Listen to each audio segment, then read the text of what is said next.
ആമീസ് കറി വേൾഡിന്റെ പുതിയൊരു വീഡിയോയിലേക്ക് സ്വാഗതം. അപ്പോൾ ഇന്നത്തെ നമ്മുടെ റെസിപ്പി എന്ന് പറയുന്നത് നല്ലൊരു നാടൻ ഐറ്റമാണ് കേട്ടോ. നല്ല ട്രെൻഡിങ് ആയിട്ടുള്ള നല്ല ടേസ്റ്റിയും ഹെൽത്തിയും ആയിട്ടുള്ള പാൽക്കപ്പയാണ് നമ്മൾ ഇന്ന് ഉണ്ടാക്കാൻ പോകുന്നത്. അത് എളുപ്പത്തിൽ എങ്ങനെയാണ് നല്ല പെർഫെക്റ്റ് ആയിട്ട് ഉണ്ടാക്കിയെടുക്കണമെന്ന് നോക്കാം. നമുക്ക് നേരെ വീഡിയോയിലേക്ക് പോകാം. അപ്പോൾ അതിനായിട്ട് അത്യാവശ്യം വലിപ്പമുള്ള ഒരു കപ്പ ഞാൻ എടുത്ത് വെച്ചിട്ടുണ്ട്. അപ്പോൾ ഇത് നമുക്ക് ആദ്യം ഇതുപോലെ ഒന്ന് കട്ട് ചെയ്ത ശേഷം ആ ഒരു തോലെല്ലാം ഒന്ന് ഇതുപോലെ അങ്ങ് പൊളിച്ച് മാറ്റാം. എന്നിട്ട് കുറച്ച് ചെറിയ കഷ്ണങ്ങളാക്കിയിട്ടൊന്ന് കട്ട് ചെയ്തിട്ട് എടുക്കാം. കട്ട് ചെയ്യുമ്പോൾ ഞാൻ ആ ഒരു നാലും കാര്യങ്ങളൊക്കെ ഒന്ന് മാറ്റുന്നുണ്ട്. അപ്പോൾ ദാ ഇതുപോലെ കട്ട് ചെയ്ത് എല്ലാം നന്നായിട്ടൊന്ന് കഴുകിയ ശേഷം നമുക്ക് കുക്കറിലേക്ക് ഇട്ട് കൊടുക്കാം. ഇനി ഇതിലേക്ക് ആവശ്യത്തിനുള്ള ഉപ്പും വെള്ളവും ഒഴിച്ച് 2 വിസിൽ ഹൈ ഫ്ലെയിമിൽ കേൾക്കെ ഒന്ന് വേവിച്ചിട്ടെടുക്കാം. അപ്പോൾ ദാ 2 വിസിൽ കൊണ്ട് കപ്പ നന്നായിട്ടൊന്ന് വെന്തിട്ടുണ്ട്. വെന്ത ശേഷം പ്രഷർ കംപ്ലീറ്റ് പോയി കഴിഞ്ഞപ്പോൾ വെള്ളമൊക്കെ ഊറ്റി കളഞ്ഞ് ഞാൻ എടുത്ത് വെച്ചിട്ടുണ്ട്.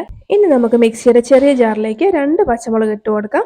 അതുപോലെ തന്നെ ഒരു 7 അല്ലി ചുവന്നുള്ളി ഇട്ട് കൊടുക്കാം. ഒരു ചെറിയ കഷ്ണം ഇഞ്ചി ഇട്ട് കൊടുക്കാം. ഇനി ഒരു 4 അല്ലി വെളുത്തുള്ളിയും കൂടി ഇട്ട് ഇതെല്ലാം കൂടി നമുക്ക് നന്നായിട്ടൊന്ന് ക്രഷ് ചെയ്തെടുക്കാം. ഇനി ഇതല്ലാന്നുണ്ടെങ്കിൽ നമ്മൾ സാധാരണ ഇടികല്ലിൽ നന്നായിട്ടൊന്ന് ചതച്ചെടുത്താലും മതിയാവും. ഇനി നമ്മളുടെ റെസിപ്പി നമുക്ക് പെട്ടെന്ന് തന്നെ റെഡിയാക്കി എടുക്കാം. അപ്പോൾ അതിനായിട്ട് അത്യാവശ്യം വലിപ്പമുള്ളൊരു ഉരുളി ഞാൻ വെച്ച് കൊടുത്തിട്ടുണ്ട്. നന്നായിട്ടൊന്ന് ചൂടാവുമ്പോൾ ഒരു 2 ടേബിൾ സ്പൂൺ വെളിച്ചെണ്ണ ഒഴിച്ച് കൊടുക്കാം. ഇനി ഒരു 1 ടീസ്പൂൺ കടുക് ഇട്ട് കൊടുക്കാം. കടുകൊക്കെ നല്ലപോലെ ഒന്ന് പൊട്ടിക്കഴിയുമ്പോൾ ഇതിലേക്ക് ഒരു 3-4 വറ്റൽമുളകൊന്ന് ഒടിച്ചിട്ട് കൊടുക്കാം. കൂടെ തന്നെ കുറച്ച് കറിവേപ്പിലയും കൂടി ഇട്ട് കൊടുക്കുക. പിന്നെ നമ്മൾ ക്രഷ് ചെയ്ത് വെച്ചിരുന്ന ആ ഒരു ഐറ്റംസും കൂടി ഇതിലേക്ക് അങ്ങ് ഇട്ട് കൊടുക്കുക. ഇനി ഇതെല്ലാം കൂടി ഒരു 1-2 മിനിറ്റ് നന്നായിട്ടൊന്ന് ഇളക്കി കൊടുക്കാം. ഇതിലേക്ക് ഒരല്പം ഉപ്പും കൂടി ഇട്ട് കൊടുക്കാം. വേവിച്ച കപ്പയ്ക്ക് ആവശ്യത്തിനുള്ള ഉപ്പുണ്ട്, അപ്പോൾ ഇതിനു കൂടി വേണ്ടിയിട്ട് മാത്രമേ ഞാൻ ഇട്ട് കൊടുത്തിട്ടുള്ളൂ. ശേഷം നമ്മൾ കപ്പ ഇതിലേക്ക് അങ്ങ് ചേർത്ത് കൊടുക്കാം. ഇതുപോലെ നമ്മൾ ചേർത്ത് കൊടുത്ത ശേഷം ഇതെല്ലാം കൂടി നല്ലപോലെ ഒന്ന് ഇളക്കി യോജിപ്പിച്ച് കൊടുക്കണം.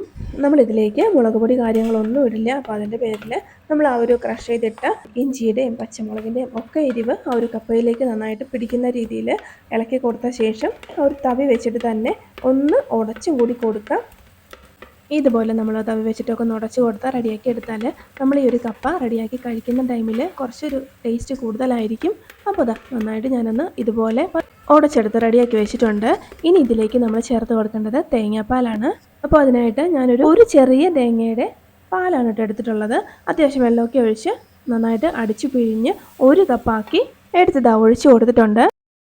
ഇനി ഇതെല്ലാം കൂടി നന്നായിട്ടൊന്ന് ഇളക്കി യോജിപ്പിച്ച് കൊടുക്കാം. ഇതിന് വേണ്ടിയിട്ട് നമ്മൾ സെപ്പറേറ്റ് 1-ാം പാലും 2-ാം പാലും ഒന്നും എടുത്ത് വെക്കേണ്ട ആവശ്യമില്ല. ഒറ്റ പാലാക്കി കുറച്ച് കട്ടിയുള്ള പാലാക്കി ഇതുപോലെ അങ്ങ് ഒഴിച്ചു കൊടുത്ത് റെഡിയാക്കി എടുത്താൽ മതി. ഇനി ഇതെല്ലാം കൂടി ഇതുപോലെ ഇളക്കി കഴിഞ്ഞാൽ ഒന്ന് തിളയ്ക്കാനായിട്ട് വെക്കുക. ഒത്തിരി അങ്ങ് തിളച്ച് മറിയൊന്നും വേണ്ട. ഇതുപോലെ ചെറിയ തിള വന്നു കഴിഞ്ഞാൽ പിന്നെ നമുക്ക് ഫ്ലെയിം ഓഫ് ചെയ്യാം. നല്ല കിട്ടിലും ടേസ്റ്റുള്ള പാൽക്കപ്പ ഇവിടെ റെഡി ആയിട്ടുണ്ട്. ഈ ഒരു ടേസ്റ്റിയും ഹെൽത്തിയുമായിട്ടുള്ള റെസിപ്പി ട്രൈ ചെയ്യാത്തവരുണ്ടെങ്കിൽ ഒന്ന് ട്രൈ ചെയ്ത് നോക്കാം. അപ്പോൾ വളരെ സിമ്പിളായിട്ട് നല്ല ടേസ്റ്റി ആയിട്ടൊരു പാൽക്കപ്പ എങ്ങനെയാണ് തയ്യാറാക്കുന്നതെന്ന് എല്ലാവരും കണ്ടല്ലോ. ഒന്ന് ട്രൈ ചെയ്ത് നോക്കാം.